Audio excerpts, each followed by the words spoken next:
ये किसान इस बारिश से, इस धूप से, ओलों से नहीं मरे तो उनके आंसू के गोलों से कुछ नहीं बढ़ने वाले, इनका कुछ नहीं हो सकता।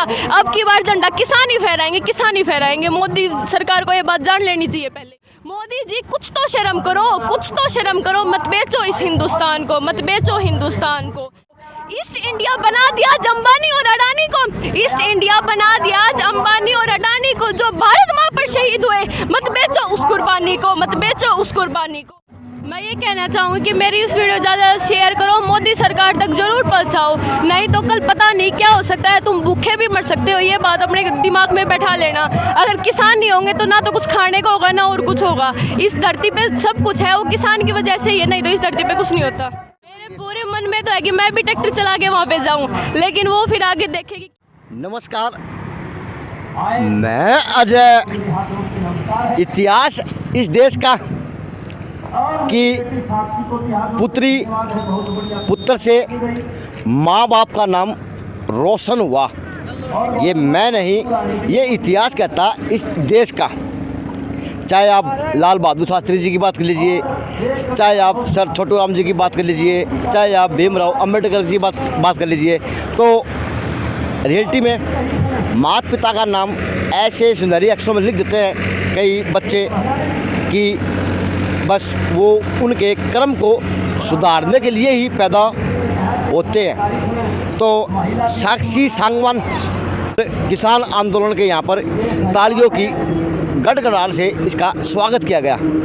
तो अच्छी बात है, अगर ऐसे ऐसे बच्चे आगे बढ़ेंगे तो देश का भविष्य भी एक जिसको बोला जाए साफ सुथरा, साफ छवि का और पारिवारिक संस्कार के साथ में उस कुर्सी पर विराजमान होगा जो देश हित के लिए कार्य करेगा। नमस्ते। नमस्कार आप सभी को। हाँ, मैं पढ़ता हूँ। मैं साक्षी आज आप सभी के सामने एक कविता सुनाना चाहती हूँ। बेटे कुछ पहले बात कर लेते हैं, पढ़ते कौन सी में? मैं 11th क्लास में पढ़ती हूँ, Saraswati Vidya Vihar senior secondary school असलवास दुबिया। असलवास दुबिया में 11th क्लास में। तो ये संस्कार से मिला कविता के रूप में या फिर पढ़ाई के दौरान सीख पाए? संस्कार से। संस्कार से। कौन सिखाता आपको? पापा जी। पापा जी सिखाते। पापा करते क्या काम? पापा जी फार्मर है। फार्मर है। तो कितने किले हैं? डेढ़ किला है। तो 1.5 किले की जो परिवार की स्थिति होती है, पालन पोषण होता है, क्योंकि आप भी कहीं ना कहीं प्राइवेट स्कूलों के अंदर पढ़ रहे हो, शिक्षा आज के दिन महंगी देखी जा सकती है देश की। तो क्या किस प्रकार से आपके पिताजी वो वहन कर पाते हैं उस खर्चे को? इतनी मेहनत करते हैं, इसी की वजह से आज मैं यहाँ पे किसानों का समर्थन कर रही हूँ। मुझे पता है कि किसान को कितना दुख झेलना पड़ता है अपने बच्चों को पढ़ाने के लिए, उनको खिलाने के लिए, इसीलिए। लेकिन ये बात मोदी सरकार को अब तक समझ में नहीं आई है। तो उस दुख को आपने शब्दों का रूप दे दिया। हाँ। तो वो प्लीज़ शब्द सुनाए कविता के माध्यम से कि पूरा उस देश की बेटियों के लिए एक सीख बने कि 11th की पढ़ने वाले साक्षी सांगवान के रूप में भी आज आंदोलन का समर्थन करते हुए और शब्दों का रूप कहीं ना कहीं गहराई से देते हुए। अब सुने कविता के रूप में। बोल बेटे। मजदूर किसान को मत बेचो, मत बेचो धर्म ईमान को। मजदूर किसान को मत बेचो, मत बेचो धर्म ईमान को। मोदी जी कुछ तो शर्म करो, मत बेचो हिंदुस्तान को, मत बेचो हिंदुस्तान को। मेहनत करके रोटी खाता, मेहनत करके रोटी खाता, पाल रहा परिवारों को। मेहनत करके रोटी खाता, पाल रहा परिवारों को। अपने हाथों से तैयार की गई, मत बेचो इन मीनारों को, मत बेचो इन मीनारों को।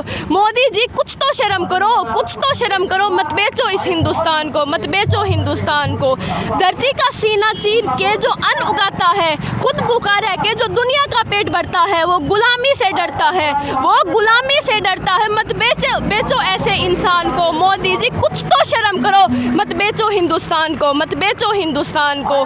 तेरे पर विश्वास किया था कि हिंद को आगे लेकर जाएगा, तेरे पर विश्वास किया था कि हिंद को आगे लेकर जाएगा। नहीं पता था वही बाढ़ आज खेतों को खाएगा, नहीं पता था वही बाढ़ आज खेतों को खाएगा। आज ईमान खत्म हो जाएगा, मत बेचो ऐसी जुबान को। ईमान खत्म हो जाएगा, मत बेचो ऐसी जुबान को। मोदी जी कुछ तो शर्म करो, मत बेचो हिंदुस्तान को, मत बेचो हिंदुस्तान को। जहाँ बैठकर चाय बेची, जहाँ बैठकर चाय बेची, आज बेच रहे हो रेल को। रोजगार छीन के लोगों का, मत बेचो चढ़ती बेलों को, मत बेचो चढ़ती बेलों को। मोदी जी कुछ तो शर्म करो, मत बेचो हिंदुस्तान को, मत बेचो हिंदुस्तान को। ईस्ट इंडिया बना दिया आज अंबानी और अडानी को, ईस्ट इंडिया बना दिया आज अंबानी और अडानी को। जो भारत माँ पर शहीद हुए, मत बेचो उस कुर्बानी को, मत बेचो उस कुर्बानी को। जो प्राणों का बलिदान दे गए, मत बेचो उन कुर्बान को। मोदी जी कुछ तो शर्म करो, मत बेचो हिंदुस्तान को, मत बेचो हिंदुस्तान को। सत्यवान सिंह तने न्यू समझावे आ जाइए बलियाड़ी में, सत्यवान सिंह तने न्यू समझावे आ जाइए बलियाड़ी में। मोदी जी जहाँ भोजन करते मत छेद करो उसे थाली में, मत छेद करो उसे थाली में। तने मानो सही रखवाल, तने मानो सही रुखाड़ी में रुको, इस किसान न रोको। मोदी जी कुछ तो शर्म करो, मत बेचो हिंदुस्तान है, मत बेचो हिंदुस्तान है। धन्यवाद। मेरी इस बात को मोदी सरकार तक जरूर पहुंचा देना। जज्बा बेटी का, जेएनसी टीम का सलूट इस बेटी को कि आज पूछता हूँ उस पिता से कितना गर्व होता हुआ जब बेटी ऐसी सी बातें शब्दों का रूप देकर पूरे देश को चेता रही कि किसान है, मजबूर है। क्या कहेंगे सर? ठीक है जी, बहुत अच्छा महसूस हो रहा है। क्रांति है, क्रांति में लड़ रहे हैं। खेती बाड़ी हमारा धंधा है और इसी के साथ है, बच्चों का पालन पोषण कर रहे हैं। लेकिन ये भी ज़मीन छिन जाएगी, तीनों कानून ऐसे लगा दिए, इससे बहुत तकलीफ होती है आम किसान को। अच्छा, क्या लगता है कि बेटा बेटी बड़े होकर क्या बनेंगे साहब? क्योंकि आपको कहते हैं पुत, वो एक कहावत है हरियाणा के अंदर, पूत के पैर तो पालना दिख जाए, दिख जाए। तो अभी तो बच्ची खिलाने वाली बच्ची है। हाँ जी। तो क्या लगता है कि भविष्य में क्या बन पाएगी आपकी बेटी? भविष्य में किसान है, गरीब है, मजदूर भी है, क्या कर तरक्की कर पाएगी? क्योंकि आज वक्त तो बढ़िया है, तो सुविधाएं भी उसको मिल पाएंगी सरकार से, आप लोगों से, कि वो एक अपने मुकाम भी बढ़ा पाएगी। ऐसा है जी, सुविधा हम देंगे हमारी बेटी को। आगे सरकार है, अगर ऐसे कानून लगाते हैं क्या सुविधा मिलेगी, लेकिन आगे भविष्य में मेरी बेटी बहुत ऊंचे तक जाएगी। धन्यवाद जी से पालतू। बिटिया क्या बनोगे बेटा? अगर आप बोलो। पहले तो पब्लिक स्पीकर बनकर इस जनता की बात सरकार तक जरूर पहुंचाऊंगी और फिर आर्मी वुमेन बनकर अपने देश का नाम रोशन करूंगी। अच्छा, जज्बा कहाँ से लेके आए इतना ये जज्बा? क्योंकि आपकी तो शरीर के अंदर कब कभी चढ़ी हुई बोलते वक्त, इतना गुस्सा क्यों है? गुस्सा मानते क्यों? ये गुस्सा इन किसानों को देखकर है। वो इन किसानों को इतनी धूप में बैठे, इतनी सर्दी है, कहीं ओढ़े पड़ रहे हैं, इन किसानों की बात नहीं सुन रहा। वो इतना बेईमान व्यक्ति कैसे हो सकता है? हमें गद्दी पे कैसे बिठा दिया? वो ये बात समझ नहीं आ रही। आपकी एज क्या है बेटे? मैं 17 साल की हूँ। 17 साल की। अच्छा, एक रियलिटी माने, जब 17 साल की बेटी को पता कि जो कानून है किसान के लिए ऊपर थोपे जा रहे वो किसान के हित के नहीं है, तो सरकार उस बात को, जो 50 साल 60 साल के हमारे प्रधानमंत्री के रूप में बैठे हुए, कुर्सी में बैठे हुए, जो एक सत्ता देख रहे, उनको समझ में क्यों नहीं आ रहा कि किसान आज वास्तव में मजबूर है? हाँ, बताओ। ये उन सरकार को ये बात इसीलिए समझ में नहीं आ रही क्योंकि उनको फ्री में मिला हुआ खाने को मिल रहा है। अगर खेत में आगे एक दिन भी कमा के देखे, इस खेत में अनाज को काट के देखे, तब उनको पता चलेगी कि असली रोटी कैसे होती है, कैसे कमाई जाती है। सिर्फ कुर्सी से बैठे से रोटियां नहीं मिलती, कमा के देखो तब पता चलेगा असली किसान का दर्द क्या होता है। तो मोदी जी समझ नहीं पा रहे दर्द क्या होता है किसान? बिल्कुल भी नहीं। अच्छा, एक बात, वो तो अंबानी और अडानी को समझ पा रहे हैं और उन्हीं की चला रहे हैं बस। छोटी उम्र है, बात बड़ी बड़ी कर रहे हो। एक आपसे विनती, अगर इस साक्षी सांगवान की बात में कहीं दम हो, मजबूत हो, देश हित के लिए बात हो, तो प्लीज़ इस वीडियो को शेयर करें और इस बेटी का उत्साह बढ़ाएं ताकि इसकी आवाज़ वहाँ तक पहुँच पाए जहाँ पे इसने इच्छा जताई। मोदी जी तक ये बात प्लीज़ जरूर पहुँचाएं। ये एक देश का, सोशल मीडिया का ऐसा माध्यम है कि इस बच्ची की बात को पूरा देश नहीं पूरा वर्ल्ड सुनेगा। तो क्या अगर पूरा देश सुनेगा तो क्या प्रधानमंत्री भी इस बच्ची की बात को सुन पाएंगे? मैं ये कहना चाहूँगी कि मेरी इस वीडियो ज़्यादा शेयर करो, मोदी सरकार तक जरूर पहुँचाओ, नहीं तो कल पता नहीं क्या हो सकता है। तुम भूखे भी मर सकते हो, ये बात अपने दिमाग में बैठा लेना। अगर किसान नहीं होंगे तो ना तो कुछ खाने को होगा ना और कुछ होगा। इस धरती पे सब कुछ है, वो किसान की वजह से ही है, नहीं तो इस धरती पे कुछ नहीं होता। तो 16 साल के हो चुके, 2 साल बाद में भविष्य सोचने लग जाओगे क्या बनेगी क्या नहीं, तो शुरुआत कहाँ से करोगे?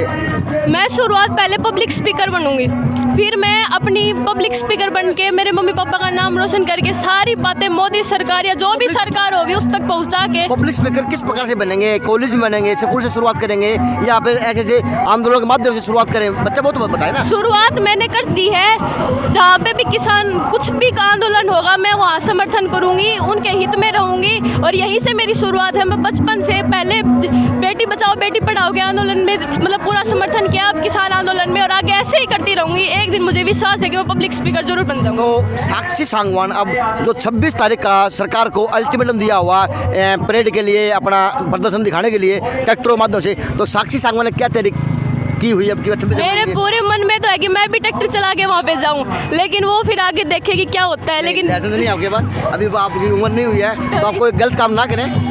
नहीं, ये तो है, लेकिन वहाँ पे कुछ समय के लिए तो चला सकते हैं। यानी आप जाओगे जाऊँगी।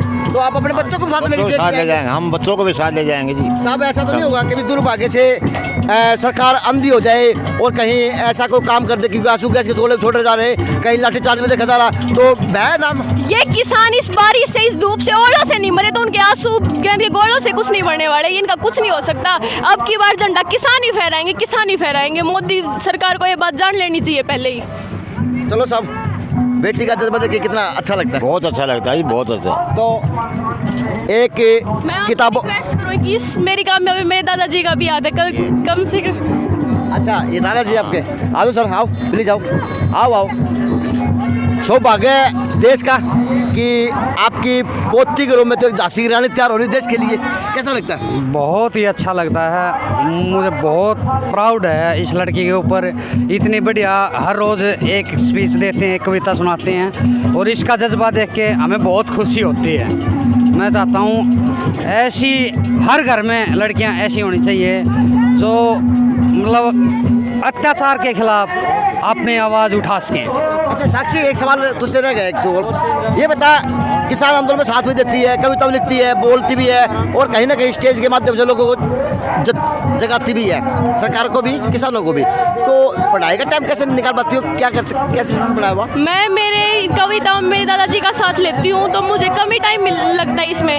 मैं मेरा पूरा टाइम मेरी पढ़ाई को देती हूँ, पढ़ाई को अलग नहीं रखती, पढ़ाई के साथ साथ ये करती हूँ। यानी पढ़ाई जरूरी है सबसे हाँ। पहले है। चलो, हमने बात की साक्षी सांगवान से, जज्बे को देखकर आज किताबों में पढ़ा झांसी रानी यहाँ पर कितना टोल प्लाजा देखी गई, उसके रूप में निहारी देखी जा सकती है, क्योंकि आज उस बेटी का रोम रोम कह रहा कि मोदी जी जो आपने सिस्टम बनाया ये कहीं ना कहीं गलत, देश हित का नहीं देखा जा सकता। तो प्लीज़ कृपा करके आप इनकी किसानों की भी भावनाएं व दर्द को समझें कि वास्तव में किसान की आज भूमिका इस देश के अंदर है तो है क्या, क्योंकि सरकार इस भूमिका को नहीं देख पा रही कि किसान आज पहले भी मरा हुआ और अभी भी कहीं ना कहीं अपने आप को मरा हुआ, ठगा हुआ ही महसूस करवा रहा इस देश की भूमि के धरा के ऊपर।